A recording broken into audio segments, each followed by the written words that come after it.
Hello, everyone. Today, I've got not just one, not just two, but three fantastic, shorter horror books that you should read before spooky season. Each one is worthy of its own review, actually. But Halloween's just around the corner, and I want to get as many to you guys as I can, many recommendations as possible. And like I said, these are all shorter, and you'll love them all.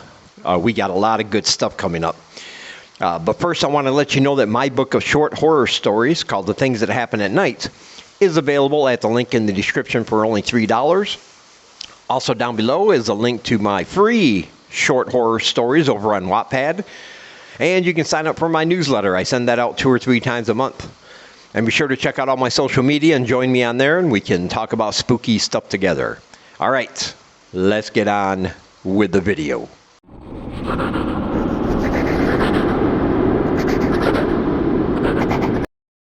All right, so we're going to start off with a new zombie book, but not just a new zombie book. This is going to be a whole zombie series. As I mentioned in previous videos, I love when authors can take a trope and make it new and make it exciting and fresh again. And this book, called Day 9, absolutely does that. This is more of a character-driven zombie short story, the first one in a series. And it concerns a man who lost his wife and daughter to this virus, whatever it is, causing the zombie apocalypse. And he holds himself up in his office for a couple of weeks, thinking that's the only place he's safe until they can figure out what's going on. He's living off vending machine food. You know, he breaks into the vending machines and things like that. But he knows he has to get out. He knows he has to leave. And eventually he meets a woman and her daughter who are trapped in a car surrounded by these creatures. And together they have to figure something out. And this is the first book in the series. And it's exciting, it's bloody, it's gory at times, but it's also very character driven. You're going to care about these characters. And that makes all the difference in the world, I think. And what I really like is that these people know that these are zombies. You know, sometimes in movies or books, they don't acknowledge zombies. They say, we don't know what's happening. They're the undead, the walking undead, or something like that.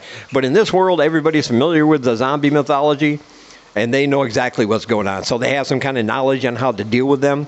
He's ex-military, although he's a little rusty. He hasn't had to use those skills in a long time.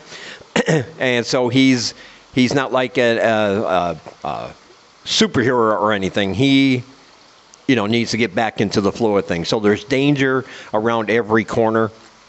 And these are very terrifying zombies. And like I said, there is a lot of blood and gore in that.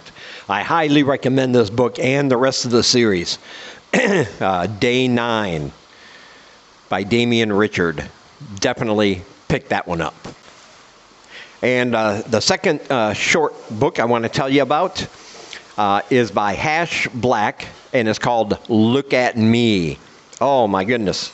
This book really threw me for a loop. I love this book. It's a shorter story, but it's absolutely fantastic. There's actually 2 stories in here, but it's the first one, called Look at Me, that really brings the scares.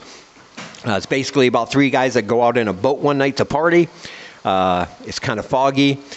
But during the course of the night, something happens, and the creature, the sea hag, the sea whaler, the sea witch, whatever you want to call her, is a very, very terrifying creature.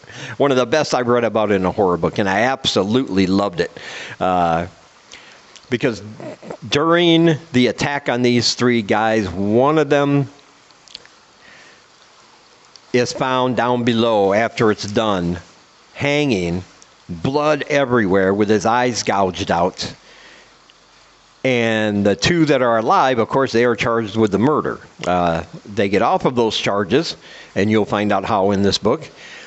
But that doesn't mean they've been found innocent by this creature, by this thing that attacked him on the boat.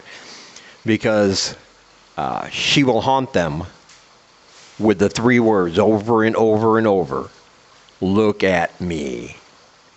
But when you do not want to look at her, trust me. When you read about her description, you realize that's a bad idea. But this is one man's story about how all that came about. And it's really, really creepy, really, really spooky, and it will give you a case of the chills. I absolutely loved it, and I encourage you to pick it up. Look at Me by Hash Black. And finally, our third and final book is a fantastic collection of short horror stories. And first of all, look at that cover. Look at the cover. I fell in love with the cover. It's called Throwing Shadows, and by Jerry Roth. And I love this cover because it looks vintage, it looks old school, it looks dog-eared, like somebody's been actually reading it, which is how all paperback books should look like, I think. And, the wrinkly cover and everything. I love the cover. And the stories inside are absolutely fantastic. You've got a lot of gory, creepy, chill-inducing things in this book, in these short stories. And one of the themes that runs through several of them is a fear I think we all have of, even though you might know somebody intimately, you might know them for years, do you really know them? Do they have secrets? Do they have things they're hiding? They're going to come out, these secrets, in a very horrifying, bloody manner at some point. And I think that's a fear we can all agree is something universal. Being able to, you take somebody you trust and for years and years, and then come to find out they are not who they were claiming to be all that time. But there's a story in here about an ice cream man who really doesn't like the kids, but he is obsessed with his ex-girlfriend and will do whatever it takes to get her back.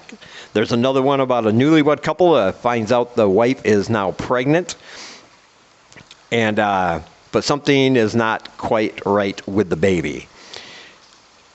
Yeah. And another one about a scarecrow. And scarecrows are inherently creepy as it is. But this one, a woman seems to be obsessed with a certain scarecrow. And,